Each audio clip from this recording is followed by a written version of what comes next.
अब ये कंट्रोल कितना है कितना नहीं है ये तो हम जानते हैं या शिवसेना जानते हैं, महाराष्ट्र की सरकार जानते हैं, लेकिन बीजेपी को तो ऐसा लगता है कि जैसे हमारा कोई कंट्रोल ही नहीं है, शिवसेना को कंट्रोल ही नहीं है। शिवसेना तो सरकार नहीं चलाना जानती, उनको दे तो उसके शिवसेना तो जब भी सरकार चलाती रही है का तो काम है कहना, क्योंकि वो विपक्ष है। लेकिन मैं अब आम जन धारणा की बात कर रहा हूं।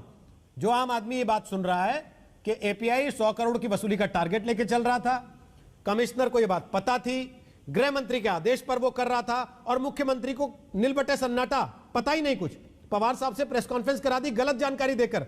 तो यह बताता है कि आपकी सरकार में घालमेल बहुत सारे हैं और एक दूसरे को धोखा दे रहे लोग। नहीं, देखिए ऐसा है कि देश की जनता मूर्ख नहीं है। जिस तरह की बातें ऑपोजिशन में रह करके देवेंद्र फडणवीस जी लगा रहे हैं, जिस तरह की बातें अभी आजकल ये महाराष्ट्र में चल रहा है, ठीक है ये एक षड्यंत्र का एक हिस्सा हो सकते हैं, मगर इस देश की जनता जानती है, महाराष्ट्र की जनता जानती है कि बीजेपी किस तरह से षड्यंत्र रचती है। और बीजेपी कभी भी अपने हाथ से बंदूक नहीं चलाती, हमेशा दूसरों के कंधों पर रख करके बंदूक चलाती है। पहले शिवसेना के कंधों पर बंदूक रख के चलाई हमेशा, फिर उसके बाद महेश शर्मा, जिसको कहते हैं कि शिवसेना ने पीटा, लेकिन उसको पिटवाने के पीछे इन्हीं के बीजेपी के नेता थे मिस्टर सेठी। पहले तो उनको पिटवाया, उनका घर का एड्रेस दिया, सब कुछ दिया, फिर उसके बाद जाके उसके पीछे खड़े हो गए। 5 लाख रुपए सचिन वाजे की गाड़ी में फडणवीस ने रखवाए। सचिन वाजे को मुंबई पुलिस में वापस भर्ती फडणवीस ने कराया। सचिन वाजे को गृह मंत्री अनिल देशमुख के पास रिपोर्ट करने फडणवीस ने भेजा। हनी ट्रैप था क्या सचिन वाजे अनिल देशमुख पर? नहीं, देखिए ट्रांसफर, पोस्टिंग, अपॉइंटमेंट ये अलग मैटर है, और किसी भी तरह का आपराधिक मामला वो अलग मैटर है।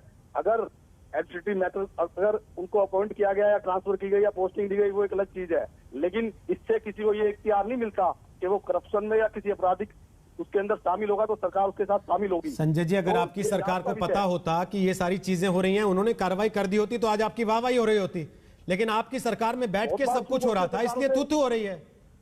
और आप कह रहे हैं कि हमें कोई फर्क नहीं पड़ता। हर जगह चूक होती है, चाहे वो केंद्र सरकारों से, दूसरे स्टेट, आप कह रहे हैं हमें कोई फर्क नहीं पड़ता। सरकारों से चूक होती है। आप मान रहे हैं चूक हुई सरकार से? आप मान रहे हैं चूक हुई सरकार से? नहीं, देखिए जिस तरह से एसयूवी कार का प्रकरण घटा, जिस तरह से मनसुख हिरेन की हत्या हुई, जिस तरह से जो ये चीजें चल रही हैं, उसमें कहीं ना कहीं चूक थोड़ी तो है ही। चलिए, कम से कम इस बात पर तो आए आप 5 मिनट में कि थोड़ी चूक तो है ही। अब गौरव भाटिया वो कह रहे हैं कि यह सारा ड्रामा आप लोग उनकी सरकार गिराने के लिए रच रहे हैं और इसलिए देवेंद्र फडणवीस ये कर रहे हैं।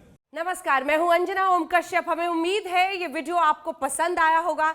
लेटेस्ट खबरों के लिए यूं ही देखते रहिए आज तक, और इस वीडियो के पसंद आने पर लाइक, शेयर एंड सब्सक्राइब करना ना भूलें।